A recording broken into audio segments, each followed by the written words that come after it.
I just wanted to thank you so very, very, very much for being such a big fan of the X-Files.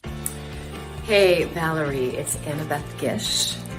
Happy birthday and happy X-Fest-versary. Hey, Drew, it's Dee Wallace. How are you, my friend? Hello to the Hill Street Blues Group. Try to say that 10 times in a row. I got contacted by your daughter, Caitlin, who loves you very much and is very proud of you, as I am for your service to the community. Hi, Bonnie. It's me, Stephen Weber, and I am a gift from Mary Beasley to you, you lucky lady. Hello, Alondra. It's so nice to, speak to you in this video greeting. Thank you so much for reaching out to me, and I'm happy to reach out to you. Happy birthday, and again, thanks for being a Wishmaster fan. Happy birthday. Hey, Alex and Munchkin, thanks you so much for being an X-File fan. Hey there, this is Dennis O'Hare in Paris. Happy birthday, Sarah, from Nick and Zoe. Hi, Hill Street Blues fan group. Thanks for watching. Hello, Alfredo. It's Billy. Great pleasure. I'm so glad you're such a fan of Titanic. I am too, I have to say. Hey, Garrett. This is Barbara Crampton, and I want to tell you that you need to finish whatever creative project you're working on. Eric Freeman, the garbage guy. Yeah, the garbage guy. And thank you so much for being such a great fan and friend.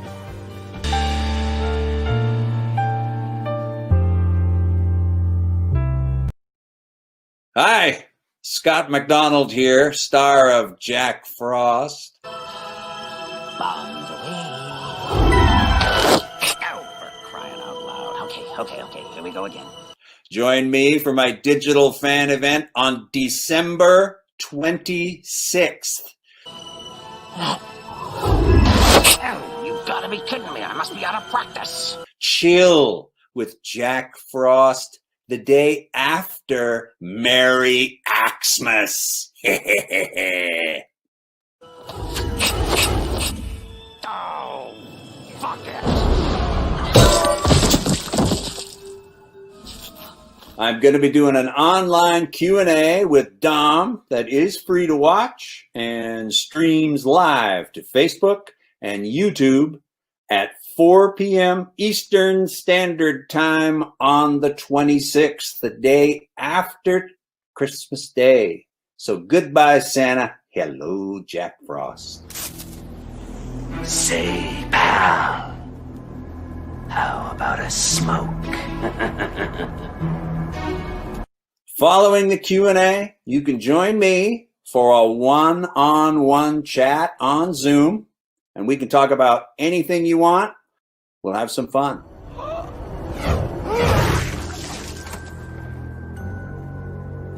Gosh, I only asked you for a smoke. Autographs and video greetings are also available for pre-order, signed with something Jack said if you want it that way. For information, please visit FullEmpirePromotions.com. How are you? World's most pissed off snow cone. No! I look forward to seeing you. I miss the fan events. I miss the fans. I miss the conventions. We can have some fun virtually, and then later on we'll be able to get together in person. So I'll see you on December 26th. Let's spread some holiday fear. So season's beatings. Hey everybody, I'm Dominic. Welcome to another Full Empire Promotions live event. This is our final event of the year. I'll be your host for this great Q&A with Scott MacDonald. We're live on Facebook and YouTube, so thanks so much to everyone who's watching us live. If you have any questions or would like to leave any comments for Scott, please feel free to do so, and we'll bring them on screen and address them. Following this Q&A, you can have your own private conversation with Scott, as he'll be doing one-on-one video meet and greets on Zoom. You can have 5 minutes of chat with Scott about whatever you'd like, and we'll even send you a recording of your meeting. In addition, you can get personally signed photographs as well as video greetings from Scott at FullEmpirePromotions.com. And also, we have these limited edition prints that look really cool. Jack Frost prints. These are 11 by 17, exclusive artwork just for this event. There's only 25 printed. These will come signed by Scott, along with a shout-out video to you. There's no Jack Frost posters available, if you haven't noticed, so we've had those commissioned, so you can have that in your collection now. Before I bring Scott on, I'd like to share some of his career highlights.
Wow, what a great career. Play some of the most iconic bad guys on screen. Our special guest has done it all, from theater, TV, voice work. He's played villains, heroes, monsters, and of course, a killer snowman. You probably know him from his various characters in the Star Trek universe, as well as the Sam Mendes film Jarhead, Burley on the cult TV series Carnival, and of course Jack Frost 1 and 2. I can go over the rest of his credits, but it would be 2021 by the time I ended. I'm honored to welcome a versatile actor, a dependable and likable guy, and a dear friend, Scott MacDonald. Scott? Hey, nice to see you. Happy holidays. You too. You too. Yeah. Welcome aboard. I'm glad to be here. That was fun. That was a great video. I haven't seen some of those guys in a while. I don't think I've seen Jarloff for a long time. The Stargate one took me by surprise. I forgot about him. Yeah, bringing back some memories there. It's like your life flashing before you, huh? Yeah. Yeah, it was a lot. That was that was really fun. I was laughing all through it. Great, great. So how have you been? What have you been doing to keep busy during the quarantine? Well, it's been slow for actors. Boy, I'll tell you, it's not. It's been an interesting thing. I've only had a few auditions, so just trying to stay productive mentally has been quite a journey this year. You know, for me and everybody else in America. You know, it just wake up in the morning and think, you know, what can I do that's productive and fun? And anything toward the career and things. So, when you suggested this, I just thought, man, that is just a wonderful idea as a way to reach out and connect to fans and to have a little bit of this experience that we've all gotten used to of going to the conventions and seeing each other. And I mean, doing them, you forget. Now that they're gone, you forget how much it means. Just hang out with the actors, just hang out with you, hang out with the friends, hang out with the people. I mean, you meet the fans, you sign the autographs, but also just that interaction with actors. I mean, I go to those conventions and see people and think, oh no, he's here. I got to meet him. I don't know him. I love that. I got to go tell him how much I love his work in such and such, So there's been a void there for that, and I'm sure that the fans are feeling it too. Yeah. It's we miss human interaction. I mean, we're social creatures. Yeah, it's been a unique year to put it lightly. Yeah. Well, we're coming to the end. I think it sucks is what it does. It sucks, but it does. But I think there's better days ahead. Exactly. It feels that way, doesn't it? Feels like it feels like there's a light now in that tunnel. Absolutely. Yeah. Josh is watching. Joshua Palace. I believe he has a meet and greet with you on Zoom after this. Oh, hello, Josh. Thanks for joining us. Yeah. He loves Jack Frost. Don't we all? Nessa, how are you, Nessa? I believe she's in Germany. Wow. Yeah, a couple other people in here. Some questions we're going to put in towards the end. Okay. But let's start off with your childhood. Where did you? I believe you grew up in Montana, right? Well, yeah, 7th grade, graduated high school in northwestern Montana, which was really, really remote. Then from there, graduated high school, went to Washington State University, and I was going to be a broadcaster. I was going into broadcasting school. The Edward R. Murrow School of Broadcasting is one of the top ones in the nation at Washington State. And I thought I wanted to be a DJ or something like that. And then while I was in the process of getting that degree, I took some acting classes at Washington State. And I did some freshman project at the end of an acting class. And the professor said, hey, man, not for nothing, you're really good at this. I'm not telling you to be a professional actor or something like that, but you should stick around and do some plays. And, you have a lot of natural instincts. And I would think I was 18 at the time. So somebody told me I was good at something. I was thirsty for that. So I took a lot of acting classes and wound up getting 2 degrees, a BA in broadcasting and then a BA in speech theater. And then on a lark, I auditioned for California Institute of the Arts. I honestly drove down to San Francisco more for the fun of it with the guy who was going to audition. And I wound up getting accepted to several schools. They had this thing called the League of Professional Training Schools back in the day. There were actor training programs. And Cal Arts was the one that suited me best. The dean there was Libby Apple at the time. She ended up running the Oregon Shakespeare Festival in Ashland years after she was the dean of my school at Cal Arts when I was there. And so I got some really great classical training there. And so when I graduated from there, I moved to Seattle and I started on the boards. I did a lot of hole in the wall theater early, Empty Space, and some crazy, great, fun, independent plays with a lot of really cool actors in town, and got in that circle of people and that circle of friends and had great camaraderie. And then I got in the Seattle Repertory Theater. I did some Shakespeare, and then I started getting quite a bit of Shakespeare. I played Hamlet at another Seattle theater, and then I went down to Atlanta and I played Claudio at the Alliance Theater in Atlanta. And then that kind of steamrolled into other plays. I did Streetcar Named Desire. And then I got in a big play that was at the Intiman Theater in Seattle called The Kentucky Cycle that won the Pulitzer Prize for drama that year. It was the first one in the history of the Pulitzer that didn't start in New York. It was started on the West Coast. Right. So we did a full production of it in Seattle, and then it moved to the Mark Taper Forum in LA. And while I was there doing that show was when I really got attention from agents, and everybody always said, if you go to LA, you got to have a venue. And I had it. It was this play. And I booked my first guest star was Star Trek Deep Space Nine. And it was right after we closed the Kentucky Cycle there. And then about a year later, the Kentucky Cycle went east to the Kennedy Center and then into Broadway. So that was a really, really fortunate run for an actor to be in a play of that caliber and to travel with it like that. And it, set me up in LA. I got agents and I got the representation. And then when I got back was, 94, I think. And then I just started working on mostly movies and television. I haven't done a lot of theater since then because theater in LA is kind of difficult to pull off. Right. Well, you said you started off kind of doing theater, but were you a film fan growing up? Like, were there any actors? Yeah. To a crazy degree. I have real clear memories. I remember when The Godfather was going to come out, and I wasn't old enough. It was rated R, and I wasn't old enough to go alone. And it came to the Dome Theater in Libby, Montana, where I grew up. And I was just desperate to see it. There had been a whole spread in Life magazine about it and all these pictures. And I just remember begging my mom to take me, just begging my mom. And then she did. And my mom was a little shocked by it all, pretty bloody and the sex in it and stuff like that. I was sitting next to her. I can't remember how old I was, 13 or 14 maybe. And then that same week, I talked her into letting me go with my older cousin. And the local theater guy was like, "That's not your mom. That's not your parent," and I just said, "You can call her." She said, "It's okay." So I got to see that movie twice. But I've always been a buff. I hit that Dome Theater, growing up in a small town without any media back in those days, 3 TV channels, 1 radio station. The movies were just a lifeblood to me for fueling my imagination and that just the escapism.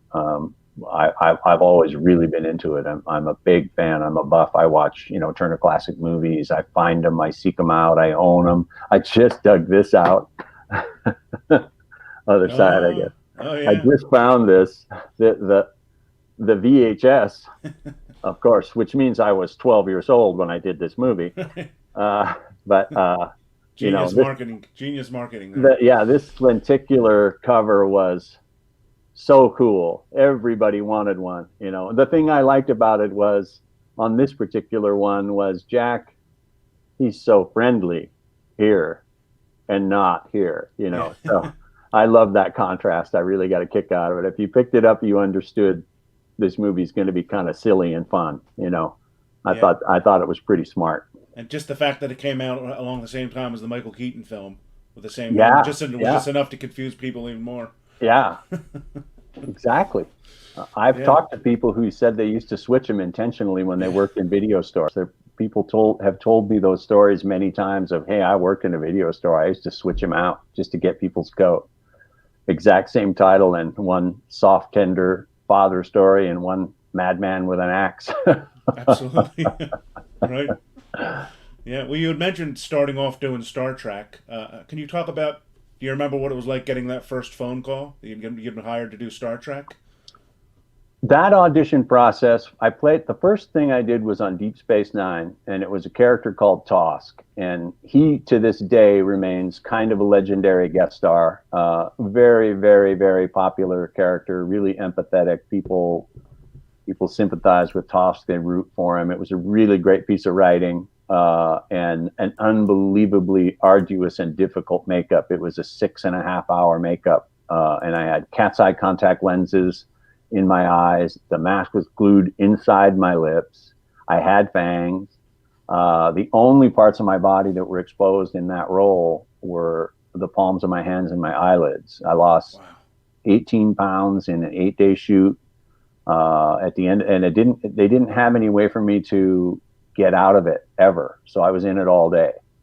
So there were days when near the end of the day I was kind of delirious, and they were just pumping fluids into me and getting water into me. And one time I remember we were filming, it was day 4 or something. We were filming the opening sequence where they first meet Tosk when he comes on the view screen. And I had a kind of a long bit of techno babble in there and dialogue. And so I did it. And we were filming most of all of the ship stuff that day. So it was all out of sequence and I was really tired. And I would do the scene and it would be letter perfect, and we'd get done and they'd say, "Okay, great. We're going to move on to the next one. We don't have to do that one over." And I'd think, "Okay, great." And then they'd say, okay, now we're going to do the scene that you did a little while ago when we ran it. You knew them all. And I'd say, what one? And they'd say, the same one. You know the lines. Don't worry. No, give me the script. I don't know where we are. I don't know what we're doing. Hey, somebody get some water in him. The thing about that job, I always feel really proud of it because it was my first one. So I was brand new to Hollywood sets and hitting my mark and all of those things. I was buried in that latex. And I wasn't positive that what I was doing was going to translate to the screen because of the mask. You don't have, like, just raising an eyebrow is impossible. You can't smile. There's no way to indicate the things that you want to indicate physically. So as they were putting that makeup on every morning, I would sit there and like move my head certain ways to just see, like, oh, this looks inquisitive. This looks intense. This looks softer. So I would catch light and find it and learn how, so that I could get these movements where I could use that mask to my advantage instead of having it be this, burden. And it was really popular. And then that makeup won the Emmy that year. It was Michael Westmore's first Emmy for Star Trek, I'm pretty sure. So I was really proud of that one. And that was the very first one. And then one that while I was on set for TOS, they brought me the script for Nivek, the Romulan I played. And so I shot that the very next week. So I did back-to-back. I did Star Trek Deep Space Nine, then Star Trek The Next Generation in back-to-back weeks. Wow. And then in a really, really serendipitous and cool and unusual turn of events, they used to air them back-to-back back in those days. Star Trek Next Gen, then Deep Space Nine, or vice versa, depending on where you lived. And in some places, in some regions, both my episodes aired the same night because they'd shot so close together. So Tosk was on, and then Nivek was on. And so for one night in America, Scott MacDonald was the king of Star Trek. I was the lead guest star on both shows. It was a real gas. Too bad we couldn't see your face, though. Oh, exactly. But that's the reason I was able to do them both. Yeah. So, and the reason I got to do, I think I did 6 different characters on Star Trek, and it was because of the latex. I was able to go back a lot. And one of them, they called me just because it was going to be a lot of makeup. When I played Garanagar on Deep Space Nine, Rene Auberjonois was directing that episode, and he said they were worried because no Jim Hadar had ever talked a lot, and that was a lot of makeup on the Jim Hadar. And he was this great, well-written part. He was the first Jim Hadar with a conscience. Yeah. So they called me and said, it's going to be a lot of makeup again. Would you be interested in doing it? Renee is directing it, and about fell out of my chair saying yes, So I had incredibly good luck with Star Trek, and they always took a shine to me. I always joked that they said, okay, you can hire McDonald again, but for God's sake, put a mask on him. You were masking up before it was cool. Yes, exactly. Well, Star Trek is definitely the gift that keeps on giving. Man, the fan base never ends. So much fun, and I've done a lot of those conventions too over the years, just on a lark, invites to go do them and things like that. And it's the same thing as the horror crowd. It's a great fan base. I'm greatly appreciative of the fans and the fact that they'll turn out. And it still surprises me that anybody all these years later would be interested. I'm flattered, just flattered. People walk up and say, oh my God, Tosk, that's like my favorite guest star ever. And I think, holy cow, of all those fantastic performances, what a staggeringly great compliment that is for an actor. I don't take it for granted that people appreciate them. I was lucky. Everything I was in was well written. I was always opposite really good people. And I just feel really fortunate. It's just one of those kind of weird catches. And I was a big Star Trek fan when I was a kid. We used to watch it after school, reruns all the time, Kirk and Spock. And we filmed a couple of Star Trek parodies when I was in high school on reel-to-reel video, some of which is in a documentary that's going to come out. I think the title is going to be That Guy Who Was in That Star Trek Thing. And it's about guest stars on Star Trek. And I did a couple of interviews with them, and that thing's due to come out. I think it's going to be on Netflix or Showtime. I'm not sure which one, coming up here very soon. So they've done some really fun documentaries like that are great for film buffs that are on there. Boy, I should have looked that up so that I could talk more clearly about it, but I don't have that information right in front of me right now. But that's going to be a fun one. It's the very last interview. He got the very last interview before Leonard Nimoy passed away.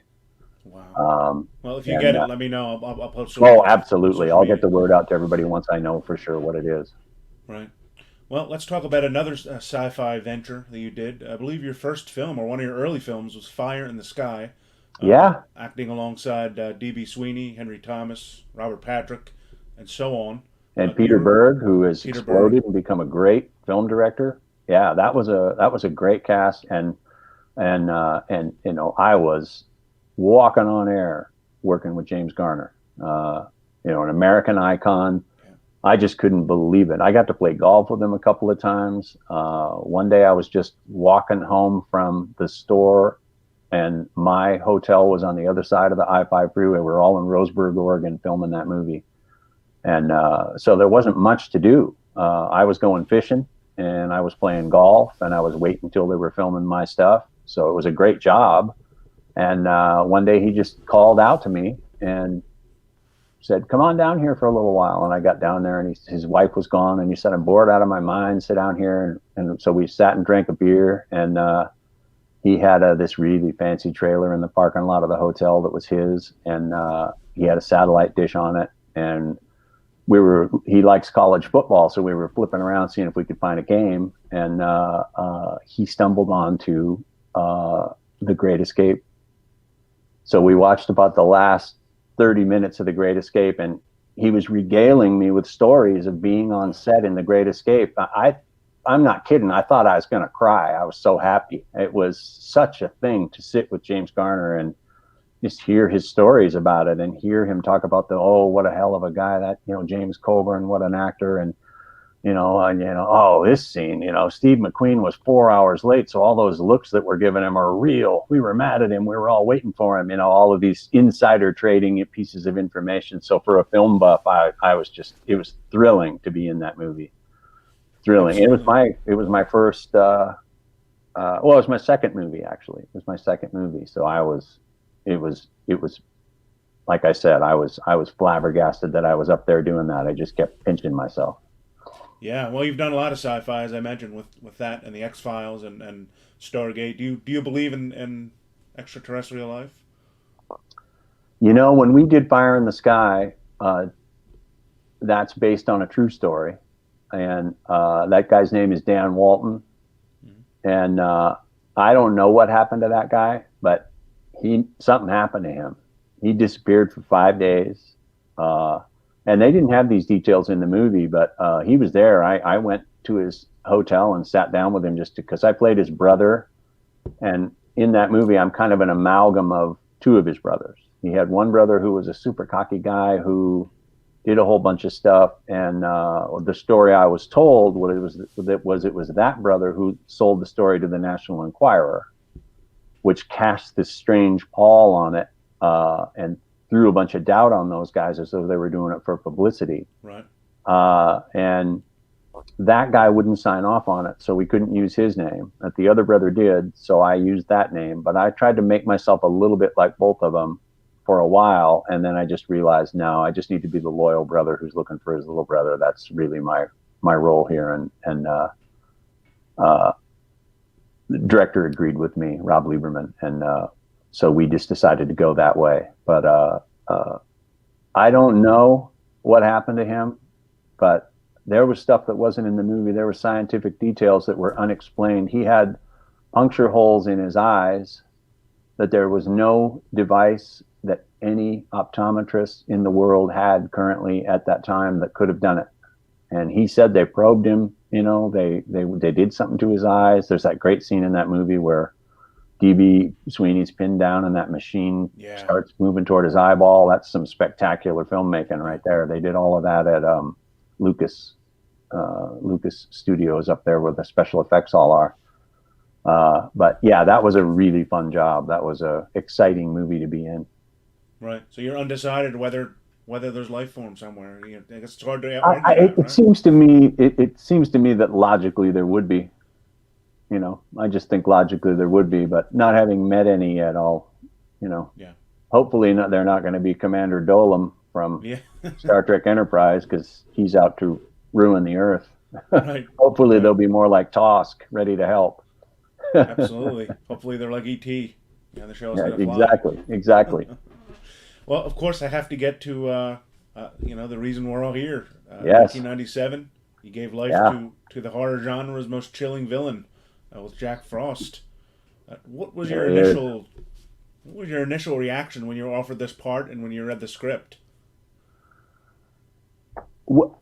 It's an interesting saga with this movie, because when it started, it was different. It was a different animal. He had the financing, and he had a director, and there was a little bit of Walt Disney in it, Disney money behind it through one of their subsidiary studios, and so that it was going to be more serious. It was going to be more blood hungry. It was going to be more of a horror bloodbath straight up. And then in the 11th hour, they pulled the money, and I got the set, and Michael, the director, pulled me aside and said, "This is what happened. The movie, we lost our money. We lost this. We lost that. I'm going to direct now," because he wasn't originally going to direct it. Jeremy and he had written it, and Jeremy Page is one of the producers, and this is all. I mean, some of this may or may not be true. This is all just stuff you pick up secondhand when you're on the set and everything. But the original idea for the special effects was it was going to be more like that movie Hollow Man, and you were going to see me shimmer and turn into ice and snow, and then slowly become more of a killer Iceman than a killer snowman.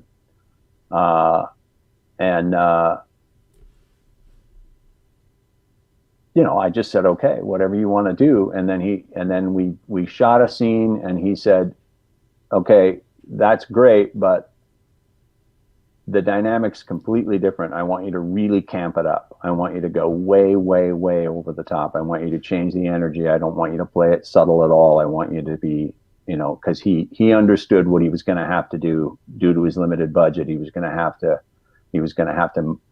go for the laugh, go for the schlock, go for the, to his credit, it was rapid fire. It happened to him quick, and it was, ambitious. It was an ambitious try, and he did some really interesting things, like that original in the script, that original wreck when the chemical truck smashes into the government transport truck and the chemicals all hit Jack Frost and turn him into the thing. That was this elaborate planned special effect with lots of animation and everything in it, and then they did that clever thing where everybody is acting like they're heading for the wreck, and then you just intercut, and you hear that little ping, and that Christmas bulb pops, and that's the wreck. I just thought that they really, really, really did some nice stuff, and we shot it up in Big Bear, and they didn't get any snow.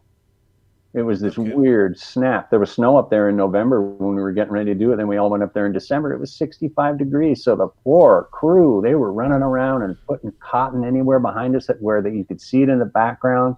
They were stapling snow everywhere. And they would go get some of it and throw it around so we would crunch in it a little bit so it would sound right.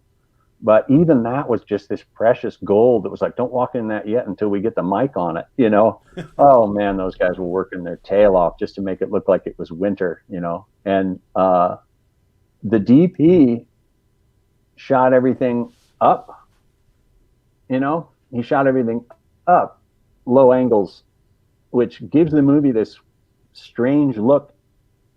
But they consistently did it. And he did that because he wanted to get the fake snow that was stapled into the awnings and on the hillsides and things like that, and also hide the fact that there was no snow on the ground. So it turned out to give the movie this really kind of unique and quirky look. so they were doing things on the fly, and to their credit, they really came through with what I think is a very, very funny little turn. Yeah, no, they did a good job improvising because you Yeah. would never know there was no snow. Yeah, You know? it was. They had, they were working hard. Yeah, Jeremy's watching. Says I really enjoy watching you and Jack Frost. You did a great job making Jack really menacing. I'd like to ask, how long did it take you to record all the dialogue, and what was working with Christopher Allport like? Chris was just a gem of a guy, and just the nicest human being anybody ever met. And he had a tragic demise. Ironically. Yeah, he was skiing and got taken out in an avalanche. And I had seen him at an audition. I don't remember what for, something. We were down at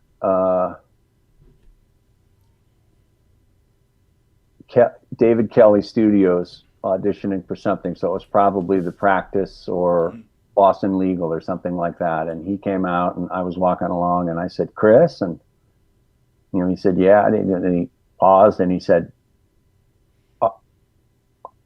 "Are you Jack Frost?" And I said, "Yeah." I said, "Yes." I said, "Oh my, can you believe that movie?" And he just said, "You wouldn't believe how popular it is." And that was the first time I had ever heard that it was the #1 direct-to-video movie ever released, because it was one of the first ones that they ever released direct-to-video. It didn't even go into movie theaters, not once. It didn't show anywhere on the big screen. It was direct-to-video, and it was one of the first studio releases that ever did that. So, and Chris was telling me about, the potential for fan events and all this kind of stuff. And I was thinking, for our crazy little movie, and and he took me to lunch, and we shot The Breeze, and we hung out a little bit, had a Starbucks. It was really, really, really nice to see him. And then really, really sad. I think it was just a little bit later, right after I saw him, that it all happened. I just read about it in the LA Times and thought, how can that be? So it was just, in answer to your question, it was terrific to work with him. He was a joy, and in my opinion, he's really good as that ineffectual guy who has to rise up against this unbelievably scenery chewing thing that he's the anti-hero. Yeah, he really did nice work. Yeah, for sure. So we got Comedy is saying, what was your favorite Jack Frost kill? I think the one that I got the biggest kick out of was the guy who was outside smoking, and I ran the axe down his throat. Yeah. That's the one, I think. I know. And I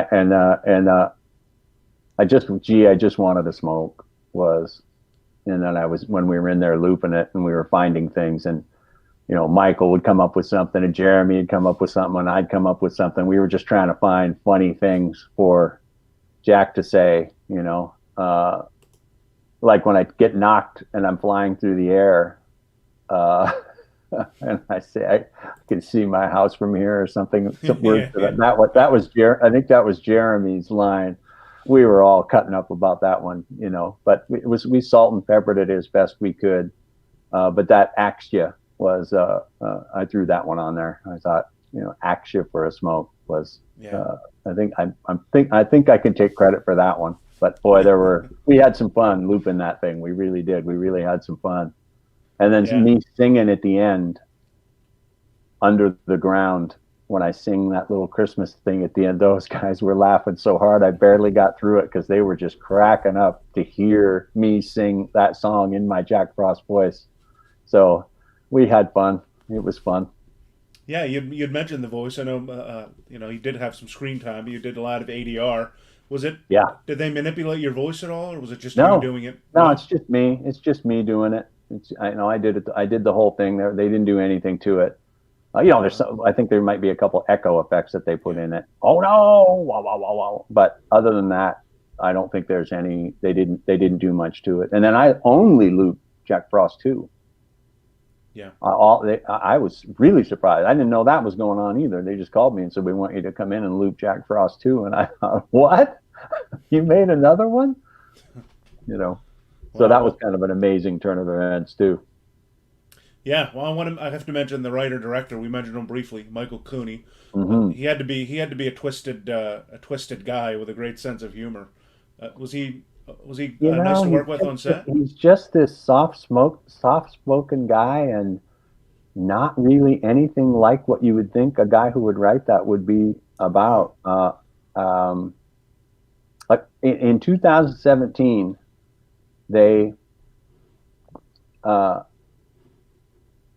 was down to see a screening of a movie at the Egyptian Theater, and about a month before that,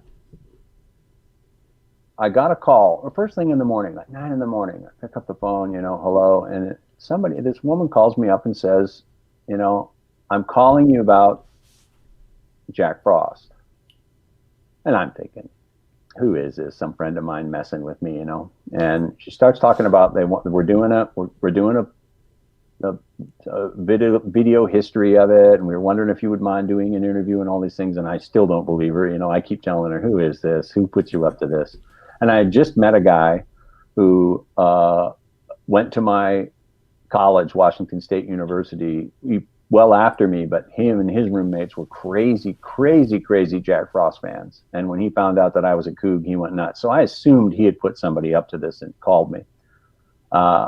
So one thing led to another, and it was real. And I did the DVD extra interview that's on the Jack Frost Blu-ray. And that all came together literally in about 2.5 days. They were at my house to record it. So I very quickly watched the movie, which I hadn't seen in a long time, and tried to remember things so that I could give a decent interview.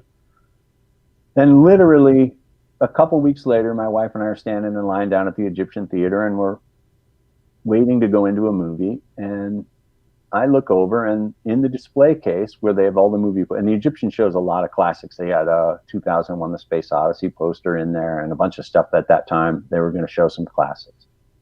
And there's this woman hurriedly filling in one of the marquees with 8x10 photos of Jack Frost.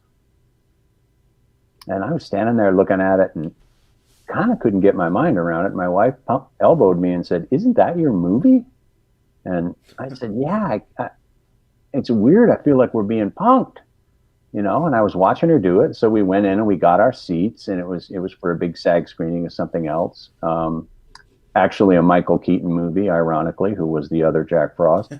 And so I went back outside to see what was going on, and I tapped her on the shoulder and said, "What's going on here? Are you going to screen this movie?" And she turned around and she was super excited, and she said, "Yes, and it's going to be the first." And I said, "Yeah, the first screening ever. It's never had a big screen showing. I know that for a certainty." And she said, "Yeah." And then she starts to explain to me that we just finished. The DVD has an interview with the director, and he happened to mention offhandedly that he had a 35 millimeter print of the movie, and it's the only one in existence, and we got it, and we're going to show it. And she's super excited, and she said, "So you should get tickets if you like this movie." And I said, "Well, I'm Jack Frost."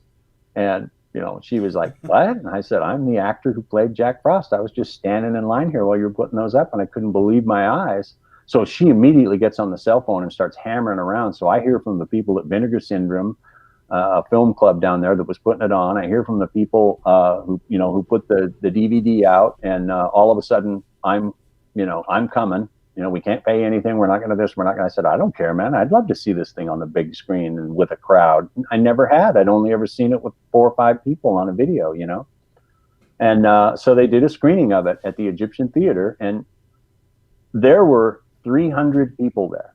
When I went in, I thought, it'll be kind of fun. There'll be 60 or 70 people. And the only thing I said was I want 6 seats, because I had some friends who I wanted to be able to bring and sit with. Right. And I brought my sons, who had never actually seen the movie, believe it or not, up till then. So we sat, and it was so much fun. I can't even tell you how much fun it was. Because you don't know. Most people watch it and they kind of don't get that it's intentionally schlocky. So they kind of are afraid to say, that was kind of, everybody wants it to be, Friday the 13th or something, and it's not trying to be that. And the audience, the very first huge laugh came very early. And when the audience really cracked up was when they show the side of, the prison transport vehicle. It says it right on the side of it, right. And the audience laughed uproariously. And I thought, this is really going to be fun. These people get it. and applause and cheers, and some people would call the line out before it came, and it was just raucous and great. I can't tell you, I so wish that I knew a lot of the actors from it better than I do all those years ago, so they could have been sitting there and seen it, because man, it was a treat. People had so much fun, and then we did a Q&A after, and that was where I was telling you, I saw a lot of people who said that they had worked in video stores, and that it was a common trick to switch out the Jack Frosts and put them in the wrong boxes intentionally, and then people would come in and complain and say, I was going to watch this movie with my family, and it was this horrible thing, and they're laughing about it and high-fiving each other, and I'm thinking, oh my goodness, this is a completely different crowd than Michael Keaton's Jack Frost, But that was really fun, and that was the launch of the Blu-ray, that they put out, and they did smart. They did a lenticular cover for this one a little bit too, because these things were very popular on the VHS. So it was fun. It was just fun, and there's a DVD extra in this where I do an interview, and Michael gets interviewed, where you hear more of the history of the movie. So if you're a buff, these things are pretty fun to get your hands on. Yeah, and they're pretty sought after now. I know the lenticular slipcase is pretty high in value now. They didn't make very many of them. They kind of warned me about it, that they weren't making very many of them, Yeah. And I was just glad I got one, and I was glad I got to go to that event, and I was glad my sons got to see that movie that way the first time they saw it, because my oldest son has this great laugh, and he was just in stitches next to me, and I was really enjoying that, just seeing it with my kids, and a couple of guys who I was at Washington State University came. One guy, unbeknownst to me, was sitting up behind us, and I heard a psst, psst, psst, and I turned around, and he was up there, and I said, you got to come down and sit with us. What are you doing? Don't sit up there. Come and join us. This is, welcome to my idiocy. Look at this crazy thing I did back in '97. It was 20 years later, it was mind-boggling to me that it was going on at all, and then to have it be that much fun was just great. It was uproarious and great. People were in stitches. And I was really happy for Michael, because, like I say, nobody had ever seen that movie in a group before that we knew of. So, I think the only better way to see it would be with fake snow coming out of the scene. yeah. For the 30th at the Egyptian, somebody get snow. Yeah, that'd be awesome. Yeah. Well, you had mentioned previously that Jack Frost 2 kind of took you by surprise, but usually every slasher villain has to come back. So they'd filmed the entire movie and then called you to do ADR? Yes. Wow. So I was just watching what they did, and just kind of trying to, for one thing, just get the vibe of Jack again. Yeah. Find he looked him, different. It was a different. find the voice, he was a different snowman. Find the voice, and talk to Michael a little bit about, do you want anything different? Do you want it to be? And he was like, no, just give people what they want, bring him back, But yeah, it was mostly done, and he had a plan for a third one. I'm not sure. I think probably Chris's passing may have altered that plan, but in that one, I'm pretty sure he was going to have Jack be giant. Yeah, well, they teased it. They teased it at the end credits. Yeah, he was going to come back and be giant and be a city smashing, almost Godzilla-like. So, why not? You've gone this far, go further. Wow. So is it difficult to kind of get the vibe of the character when you're not on set? Like when you do an ADR and you've never been on set, you've never met anybody on set. Does it make it difficult? Well, it was just calling him back. It was just because you're called there that day, and you want to be on your game, you want it to go, and I can't remember what was going on. I think I was shooting something, so I didn't have a lot of time, and I hadn't been able to. I think I watched my DVD of it one time, right before I went, just to see if I could remember how he sounded and make sure I could still do the voice. People who haven't seen it, there's a part 2. Yeah. And they had the good sense to do the lenticular in that. Yeah. And the audacity to put it on a tropical island. Right. And give baby Jacks. Yeah. It was absurd and great. Wow. Well, Jack Frost too upgraded the cheese factor and as well as the body count. Did you have a favorite kill in the second film? No, I don't. I didn't really have a favorite. I was just. I got to be honest. I was just astounded that there were a second one coming. I got to confess. I couldn't believe it when it happened. I just thought, really, another one? Okay, But I hadn't, like I said, I hadn't really known about how popular it was. It was a really, really popular VHS straight to direct. And the cult following. You're just in them, you do them, you move on to the next job. When you're an actor, you're just hunting down those jobs. And when something gets traction and has a history, like the Star Trek stuff we talked about and this movie, I just feel lucky that, people tease me, a lot of my actor friends tease me about being in it and stuff like that, and I think, hey man, Steve McQueen had the Blob. Yeah, for sure. For sure. Yeah, well, if Jack Frost did come back for a third one, and you got to dictate what he did, what setting would you put him in? What would his agenda be? Yeah, somebody asked me that. I think maybe at that screening, if you did a third one, how would you do it? And I was even thinking that, Jack could just be trying to find the wife and the kid. Yeah. The kid's the new sheriff. Yeah, kid's the sheriff. It's still Snowminton, which is another thing that just kills me. The name of the town is Snowminton. They just went for it. The schlock and the humor and the obviously grim jokes were great. And I still occasionally see the guy who was Officer Pullman. His name is Brian Lecter. He was one of the officers. I still see him sometimes. He looks a little bit like me, so we run into each other at auditions. And I couldn't get a hold of him when they were doing that Egyptian screening. I was frustrated because I knew he would have had a hell of a fun time sitting there watching that thing. Is that the guy that gets ran over in the car? That's Run over? I stop him with the stop sign. That's the stop sign, which is possibly one of my favorite kills too, just because I just love Jack standing there with that stop sign. I just get such a kick out of it. Yeah, I always wanted to see like a deleted scene of him ripping it out of the ground. Stop like just going to a corner and tearing it out of the ground. Yeah.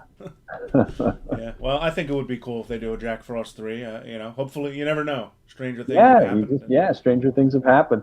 Yeah, and I'd like to see Jack be able to switch from snowman to human form. Well, that's it. That was the thing that I thought it would be very cool if the special effects were a little bit more.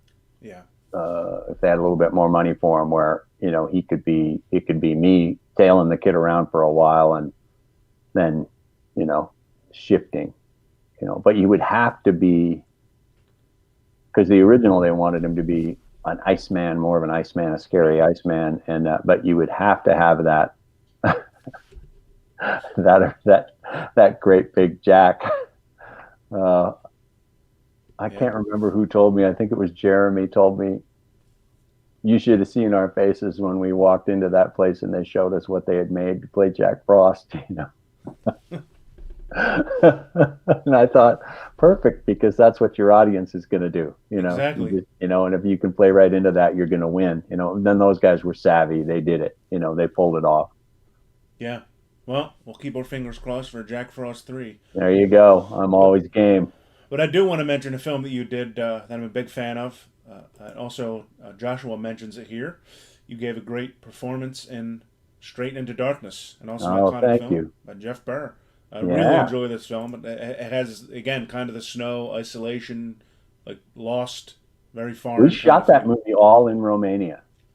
So we were up in the Carpathian Mountains. We were out in Brasov. I got to tour Dracula's Castle, Castle Bran, when we were there. That was an incredible experience. And working with David Warner, who's an actor who I massively admire, who, we want to talk about a guy with a list of credits. It's that guy's had a legendary Hollywood career. And I, just to be able to sit with that guy in chairs and breaks and just have a conversation about all of the people who he'd worked with. And he played a legendary Hamlet. when he was a young man in England. And, he's 6'5" and gangly, and no one saw Hamlet that way. And he kind of broke the mold on that for people. And it opened the door for actors like me, because, I'm a thick, square-jawed guy. Most people don't see Hamlet that way either. And I had played it, and we were sitting there, and I was having a cup of coffee, and he was having his tea as a Brit. And he said, I said, I want to ask you some questions about Hamlet, if you don't mind. And he said, stop, love. Have you played it? And I said, yeah. And he said, not college, not high school, not done a scene, but played it professionally. And I said, yeah, I did 66 performances of it at Intiman Theater in Seattle, a full equity production of it. Proceed. I'm so tired of talking to people who think they know about Hamlet who haven't played him. And so we had this wonderful conversation about Hamlet with a guy who I consider to be, I wish there was a film of that one, because there's legendary writings about it. I think it was around 65, 66 or something like that. So, but working with him was great. And, and Jeff has quite a horror legacy. Jeff Burr, the director. He's done a lot of classic sequels. He did some Pumpkinhead stuff, and so horror fans will know him. But yeah, that movie's. It's not for everybody. It's one of those ones that it's a little bit of a macabre fairy tale about World War II, but people either really like that movie or really dislike it, which I always think is a sign of a pretty good film, because the people who don't like it, it just makes them uncomfortable, because my guy Deming is just such a bad guy, in need of redemption. And but yeah, it's nice of you to bring that one up. That's another kind of independent film that I was in that once it got done, I was really proud of it. When you're shooting them, you just don't have any idea. You just don't. And this one was kind of a mess. We ran out of money, and they sent us all home, and we thought, oh, this movie's not going to get finished. That's too bad. And then the following year, almost exactly the same time in January, they called and said, okay, the light's going to be the same. There's snow again. We want you to come back. We got some money. We're going to finish it. So I flew back to Romania, and it was right after 9/11 when we went back. So there was this strange vibe everywhere in the world at that time, because the towers had come down, and it was such a unique thing to be in Romania and to have all of those Romanian people who just literally every single cab driver, personnel, person feeding me, whatever it was on that movie, all said, I'm so sorry about what happened in your country. And it was kind of beautiful, that unity and that sort of worldwide grief was, it was really an interesting thing, and getting to finish the movie was awesome, because when you're working on a project like that, and I put my guts into that guy. He's a mean dude, and it was physically demanding role. There were a lot of firefights and crawling, and some of the stuff is cut out. Some of the crawling around up in the Carpathian Mountains, up on those jagged rocks and everything. And I was quite a bit older than my castmate Ryan Francis. Well, you also had a scene where you had to ride a horse. You know about that one. So we were supposed to ride bareback, and the way our army pants were, they gave us this Romanian army gear, and they were too slick.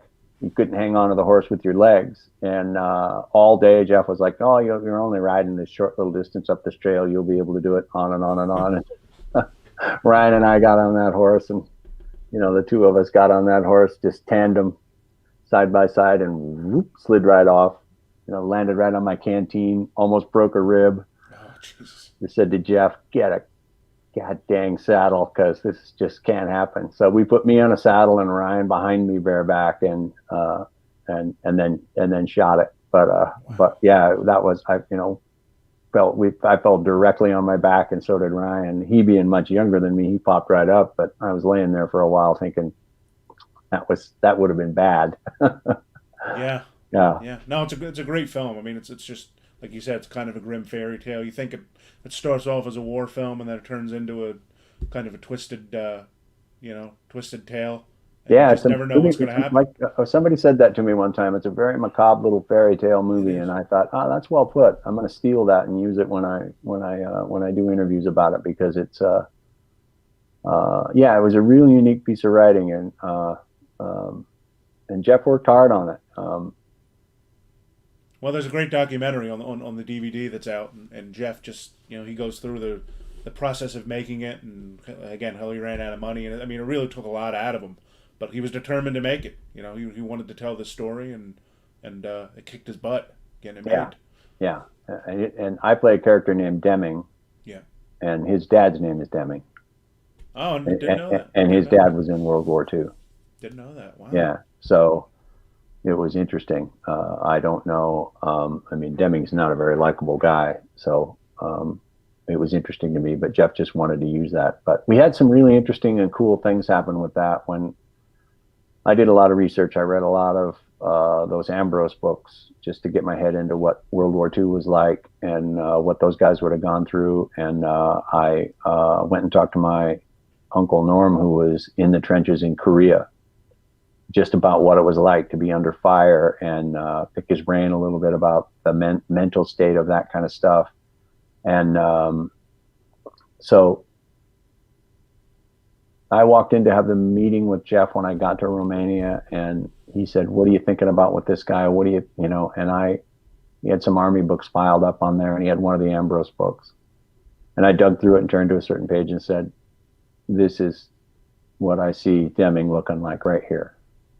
And his eyes got big, and he had made a 5x7 of that very picture and had it hanging on the wall, and he pulled it down and said, "I can't believe it. Out of all the books, we picked the same one." And so that's why Deming has the appearance that he has, because I thought, I don't want this dog face to look like a dog face. Yeah. Yeah. Well, yeah, you're right. He wasn't very likable, but you had to follow his journey. He was a scared dog. He just wants to go home, and he's been wronged in his mind, and so he's going home.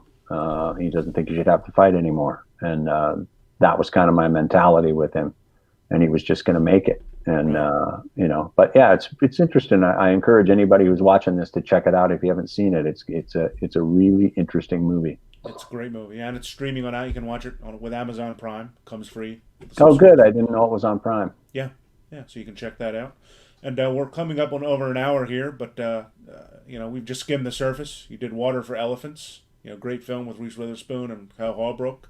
Yeah. As well as Jarhead. I got to sit and talk to Kyle Holbrook a little bit. That was a hell of a lot of fun. That guy's a legend. Jarhead with Mendez was a miracle. I mean, I had to go through a lot of hoops to play that part. I was on my way to another audition for a different show. I was on my way to a second callback for a recurring role on a television series when my cell phone rang and my agent said, "Turn your car around and go to the lot at Universal Studios."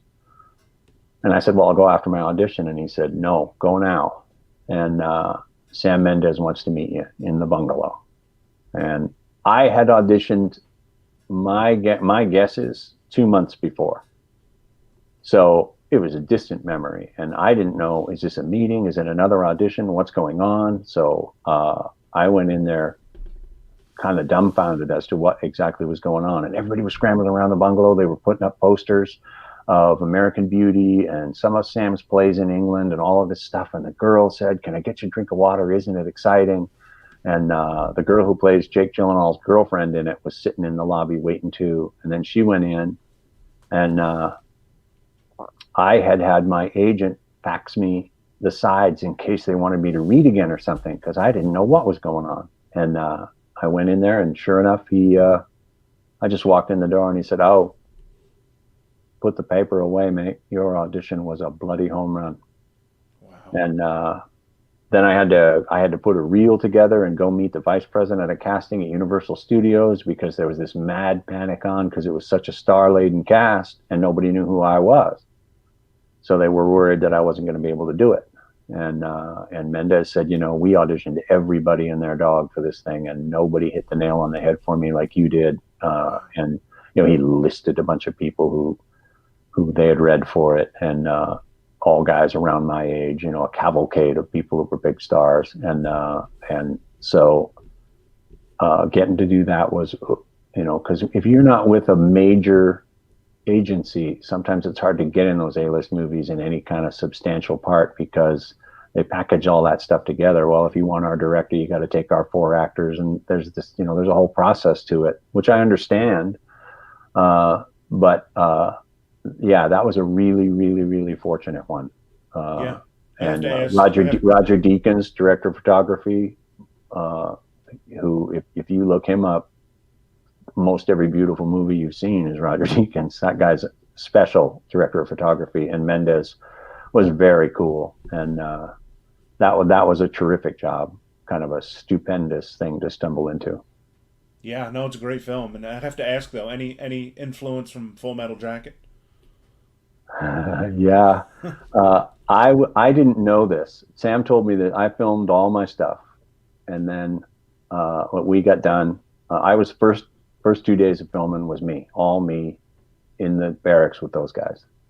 That was the initial day. So there was all of this hubbub, and there was all these gifts around and things, and the producers were there, and the studio was hopping, and they built the barracks on the lot at Universal. And so he came to me and said, "Boy, the bees are really buzzing. How are you feeling about all of this?" And we had done a lot of stuff. We'd gone out and we'd dug fighting holes, and we'd learned about the weapons, and they put us through a boot camp and all of these things. And I had sort of begun to isolate away from the guys, because my character wouldn't be friends with them. My character wouldn't be hanging out with them. A staff sergeant wouldn't be with the new boots. So I started to get away from those guys and started to treat them like they were underlings to me when I would see them at lunch on the set or whatever it was. I started to get in character, because Sam kind of wanted that anyway out of all of them. They were supposed to be in character when they were on set. Right. And I was making them do push-ups if they weren't wearing their gear in the proper way and things like that. We were doing all of those sorts of things. And he came to me and said, "How do you want to handle this? Do you want to meet everybody, or how do you want to do it?" And I said, "I don't. I just want to do the job." And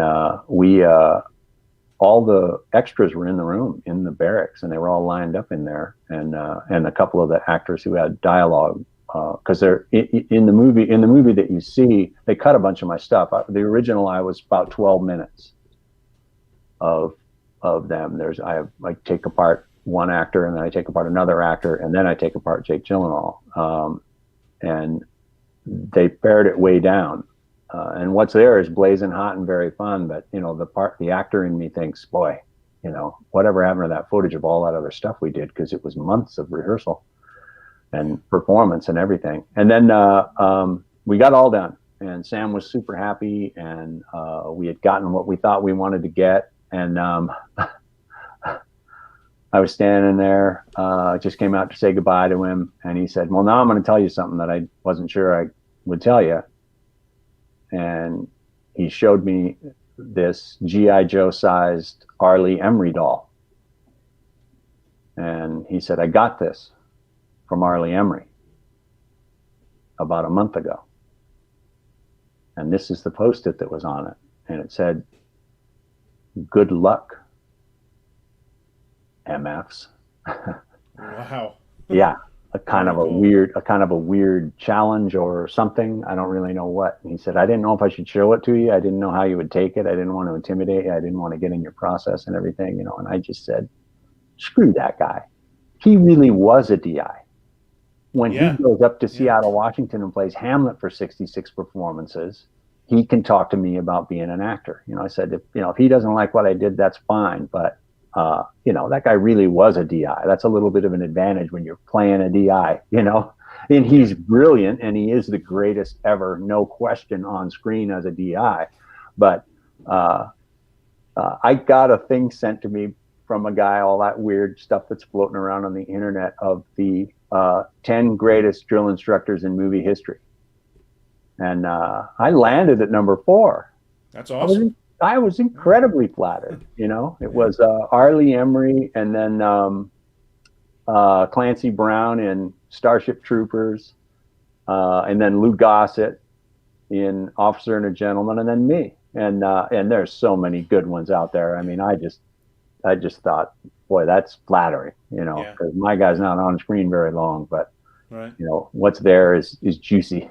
Also, I think you brought a fresh approach. I mean, Arlie Ermy does a great job, but we had seen him do it so many times already, and it was kind of expected. So I think Yeah, you and brought I a fresh also, approach. given the period of time that I had and what I was supposed to be establishing for our movie, if I had 40 minutes like he did, I could have crafted something, but I felt like, nah, this guy just needs to be plunged into the hell that is this Marinescape, so I'm going to just go for that. Right. Somebody sent me a message one time that said I have more F-bombs in a shorter period of time than anybody in movie history. Could be true. Could be true. My light's changing on me. I'm getting all write it out. Yeah. Well, we just skimmed the surface on your filmography, but I have to ask, what's next? Is there anything currently that you just did that we can look for, or anything? Yeah, there's a cool little independent film right now called 3 Day Weekend that's running on Showtime, and I'm pretty sure it's available on Amazon Prime too. And I shot that up in the wilds of Minnesota, and it's a crazy thing. It's a puzzle piece of a movie. It's I guess kind of like Memento, kind of like Rashomon, which is Kurosawa's thing, where there's these divergent stories that come together at the end, and so you're watching it and you're confused and you can't figure out what's going on, and then it kind of comes together.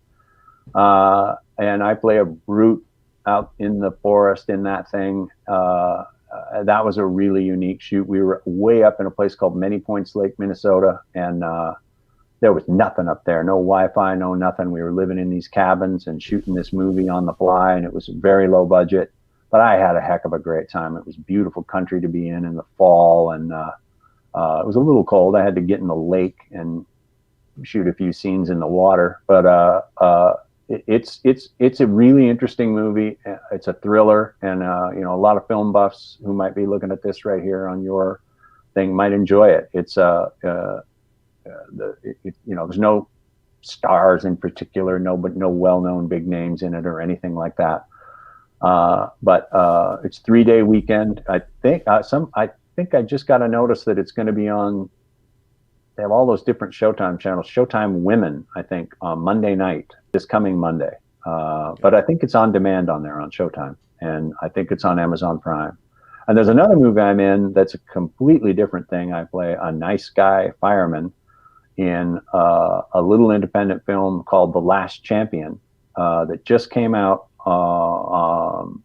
video on demand only, Apple TV, Amazon Prime, Google Play, but it's The Last Champion. It's a story of redemption, set around high school wrestling. It was filmed serendipitously and wonderfully. We were up in Palouse country, which is where I went to college, Washington State University, and we filmed in Pullman, in Colfax, in Garfield, all these little small Eastern Washington towns filming this movie.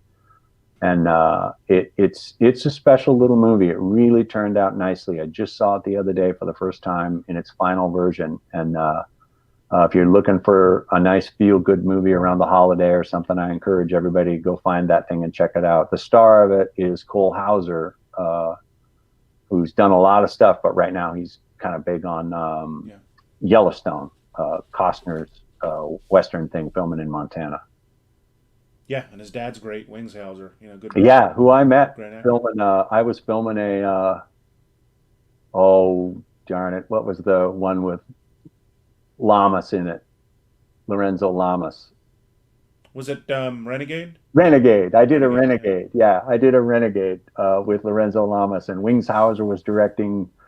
I don't know, something on Silk Stockings or something. But I sat in the bar and had some drinks with him, and that guy tells that he's just one of those old Hollywood guys who's just done so much and been involved with so many people. I just sit there and drink those stories in from those guys as a film buff and try not to interrupt him, and he was a really fun guy. I got to tell Cole about that when I was working with him up in Colfax, Washington too. So that was fun.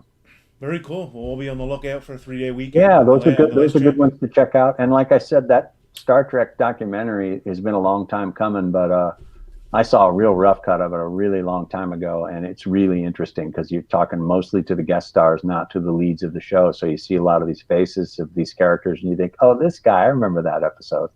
All throughout it while you watch it. So very fun. Very cool. Well, I'm going to wrap up with a final question that I ask everybody. I may put you on the spot, but Okay.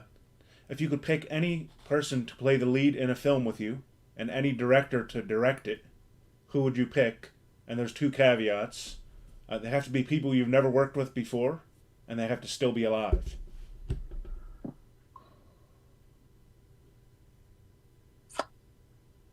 Jeff Bridges.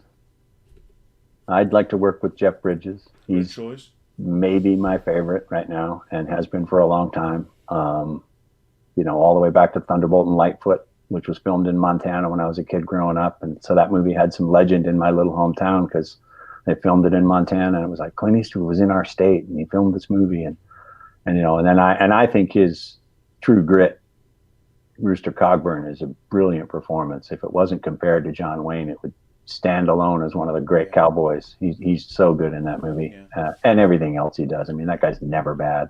No. And a director who I haven't worked with, Fincher.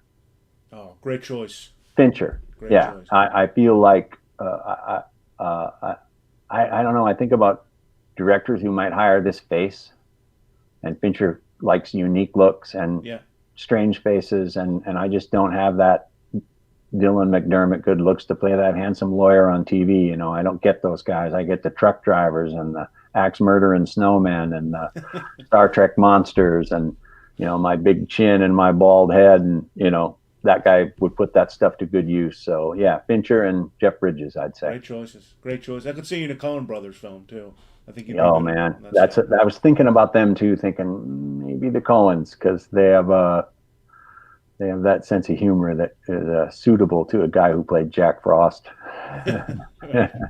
Well, Scott, thanks for chatting with me. I enjoyed getting to know a little bit more about you, and I look forward to hanging out in person at a con again. Oh soon. yeah, this is great of you to do this, though. It's nice that the fans have somewhere to go. I really appreciate you contacting me about it, and bringing up Jack during the holidays. It is an annual Christmas tradition for a lot of people. They email me and say, "I'm digging in for it tonight, brother." And I think you're crazy. Yeah, no, I watch it every couple times over the winter. Yeah. But we'll be back on the road soon when it's safe. But yeah. Knock wood. Looking forward to seeing you and hanging out and shooting the breeze and having a cup of coffee and catching up. Yeah, well, the pandemic doesn't have to stop your convention fun. Though we'll be heading over to Zoom, so you can have a one-on-one chat with Scott right following this Q&A. We'll keep sales open for a few more minutes at fullempirepromotions.com. You can also get autographs, video greetings from Scott, as well as these prints, these Jack Frost prints. That thing's pretty cool. Yeah, I think there's a dozen left or so. So go check those out. One good friend of mine was a total nut job about Jack Frost. Already bought one of those and he couldn't come to this meeting today because he's working. But he said, "I bought the poster, dude." Very cool. Yeah. All right, Scott. Well, we'll see you in a little bit in the Zoom chat. Season's greetings. Hi, fan. Thanks for coming in, everybody who came. See you soon at a convention. Hang in there, man. Good times coming. Thanks, Scott. Thanks, Tom. Well, that'll do it for this one. Thanks so much, everyone who watched along with us. It's been fun bringing all these digital fan events to you guys this year. This is our final one of 2020. But hopefully, as I said, we'll be back on the road in the spring when things are safe. And we also have 3 digital events scheduled for January. We've got John Jarrett, star of the Wolf Creek films, on January 16th. Supernatural and Arrow star Amy Gumanik on January 22nd. And Mark Dacascos from John Wick 3 and Brotherhood of the Wolf and many, many others on January 23rd. And many other exciting things planned for 2021, including the first ever signing of new client, comedy icon David Spade. He's never done a signing before. He'll be doing a private signing in February. So to keep up with everything going on, please follow us on social media. Just look up Full Empire Promotions. And check out our website often as we update it pretty much every month, fullempirepromotions.com. So that's going to do it for this one. And everybody have a good New Year. Have fun. Be safe. And join us in Zoom with Scott MacDonald if you can. We'll keep those open for a little longer. Thanks, everybody. See you next time.